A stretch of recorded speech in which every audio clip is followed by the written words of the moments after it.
Jai Sitaram. Ramaya Ramabhadraya Ramachandraya Vedase Raghunathaya Nathaya Sitayah Pate Namaha. Balakand, chapter 61, Ambarisha.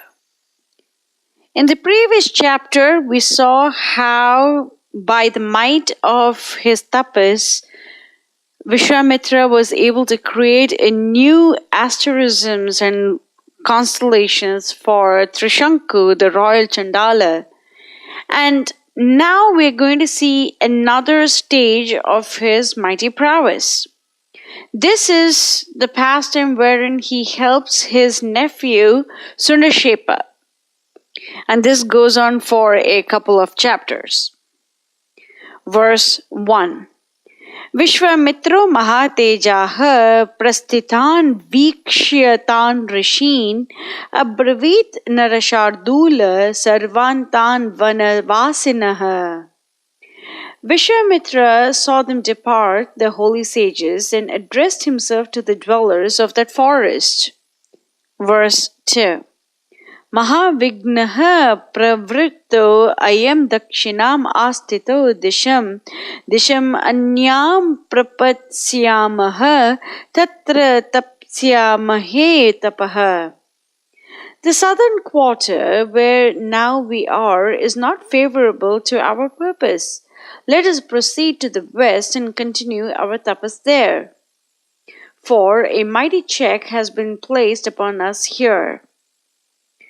Verse 3. Paschimayam vishalayam pushkareshu mahatmanaha sukham tapaha charishyamaha param tathi tapovanam.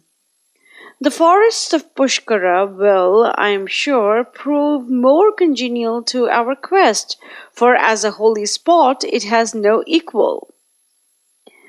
Verse 4. Evam uktva mahatejah pushkareshu mahamunihi tapa ugram duradarsham tepe mula phala arshanaha. So he repaired to the groves of Pushkara and resumed his severe austerities, supporting himself solely upon fruits and roots. Verse 5. Etasmin eva kale tu Ayodhya adipati mahan Ambarisha iti khyato yashtum samupachakrame.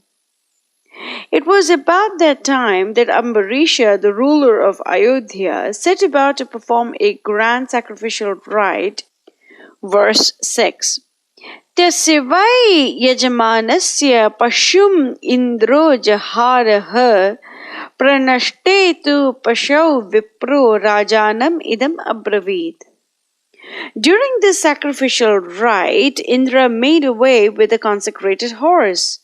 The high priest turned to the king and said, verse 7, Pashuhu abhyahritah rajan pranashtah tava durnayat arakshitaram rajanam jnati dosha nareshvara. Lost is the consecrated animal, and all through your carelessness. Heedless acts such as these never fail to bring ruin on the head of the ruler who fails to protect his charge. Verse 8. Prayah chittam mahathi etat naram va purusha rishabha anayasva pashum shigram yavat karma pravartate. But the mistake can be repaired if you bring back the animal or a man to take its place. Delay not, but see that you do it before the sacrifice is over. So, in those days, the Brahmanas were capable of reviving the person who is killed in the sacrifice. Either reviving the person or reviving the animals. And that's the reason why in those yugas such sacrifices were allowed, whereas in Kali Yuga these sacrifices are not allowed. Verse 9. Upadhyaya vachaha shrutva raja purusha rishabha Anviyesha mahabuddhihi pashum gobihi sahasrashah. With a heavy heart, did Ambarisha seek far and wide and offered thousands of kine to anyone who would give him a man to sacrifice. Verses 10 and 11. Deshan janapadan tanta nagarani vanani cha ashramani cha punyani margamano mahipati saputra sahitam tata sabharyam raghunandana Bhrigutunge samasinam richikam samdadarshah. Towns and cities, hamlets and groves, forests and peaceful hermitages and distant lands, he omitted none. But vain was his quest until he came to Bhrigutunda, where lived in his calm retreat Richika with his wife and sons. We should remember from Visvamitra's narration of his family that Visvamitra's older sister Satyavati is married to Sage Richika. Ambarisha approaches that very same Sage Richika. Verse 12. Tam uvacha mahatejaha pranamya abhiprasadya cha Maharishim tapasa deeptam Rajarishi Amita Prabha Prishtva Sarvatra Kushalam Richikam Tam Idam Vachaha.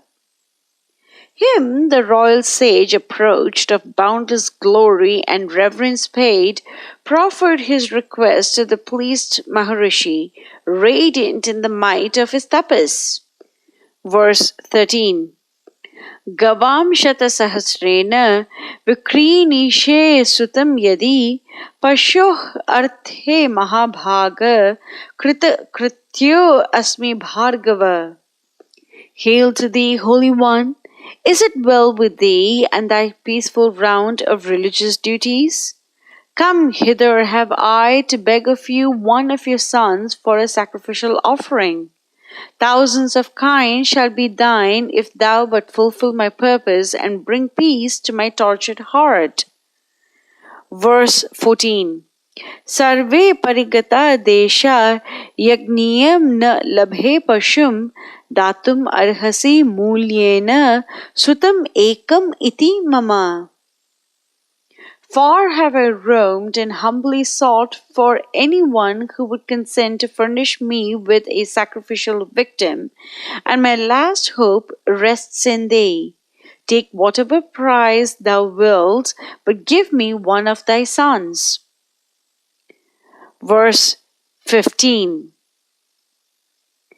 एवं उक्तो महातेजा ऋचिकतु अब्रवीत वचः न अहम ज्येष्ठम नरश्रेष्ठ विक्रीणीयाम कथंचना. And to him replied the sage of radiant presence, Never shall I part with my firstborn, no, not for any consideration. Now the firstborn son happens to be Jamadagni, who is the father of Parashurama. Verse 16. Richikasya vachaha shrutva tesha mata mahatmanam uvacha narashardulam ambarisham idam vachaha. Then spoke to the king the mother of the boys. Verses 17 and 18. Avikriyam sutam jeshtam bhagavan aha bhargava mama api dayitam vidhi kanishtam shunakam prabho tasmad kaniyasam putram na dasye tava parthiva. My lord of the line of Bhrigu has passed his word that the eldest son of his loins shall never be sold to another, but ruler of countless millions, dearer unto me is my youngest, Shunaka, so named. Verse 19. Prayena hi narashreshta jeshta pitrishu vallabha matrinam cha kaniyansa tasmad rakshe kaniyasam. Him shall I never consent to give away, for know ye not that a father's hopes are ever centered around the oldest boy, while the youngest born twines himself round the hearts of her that gave him birth? Now do you blame me for standing between death and him whom I have best?